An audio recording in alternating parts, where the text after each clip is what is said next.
Unlike the main Sonic game timeline, which was once great, but has jumped the shark so many times its fingers are all pruny, spin-offs of the Sonic series are almost universally bad. Sega's tried so hard to steer its little blue hedgehog down the same road as Nintendo's pudgy plumber, but to no avail. Sonic R, Sonic Spinball, Sonic Shuffle, the original Sonic Riders, the list goes on and on. But is Sonic Riders Zero Gravity any different? Brace yourself!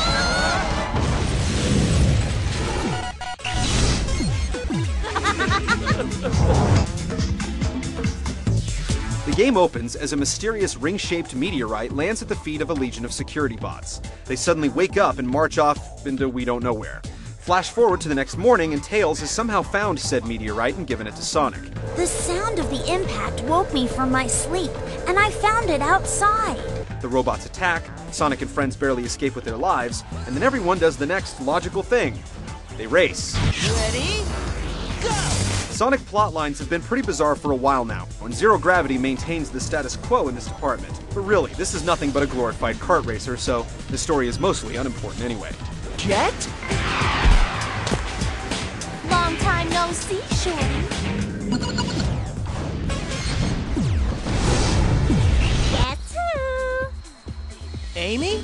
What are you doing here? Fated lovers are always drawn together, silly. Along with the story mode, which is over rather quickly and consists of almost as much time sitting back and watching story sequences as it does actually playing the game, Zero Gravity features a bevy of pretty straightforward play options. Sweet.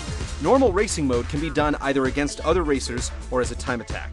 High scores can then be uploaded to the worldwide leaderboards, as can ghosts of your best runs. In survival mode, Sonic and pals can tackle a relay race where they pass batons, survival ball, which is something akin to football or soccer, and survival battle, where the object is to use objects to slam your foes. Finally, as you play through the game, you can visit the store to buy various bits of gear for your racers to customize them a bit. Zero Gravity's not breaking any new ground here, but at least there are a few different options to keep things feeling fresh.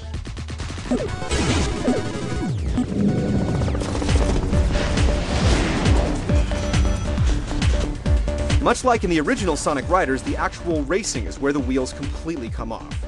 There are 3 control setups in Zero Gravity, and none of them work.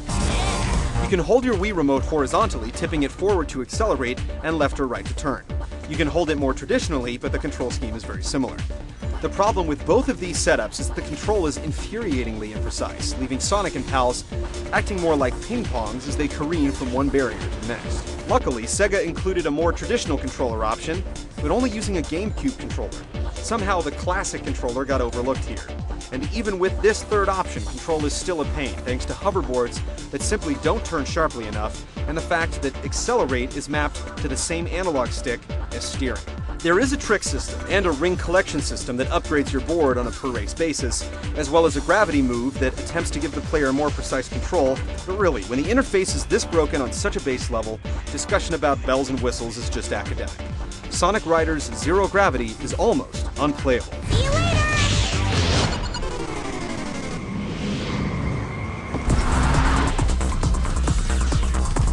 Perhaps the biggest disappointment in all of this is that Zero Gravity is actually a decent-looking game.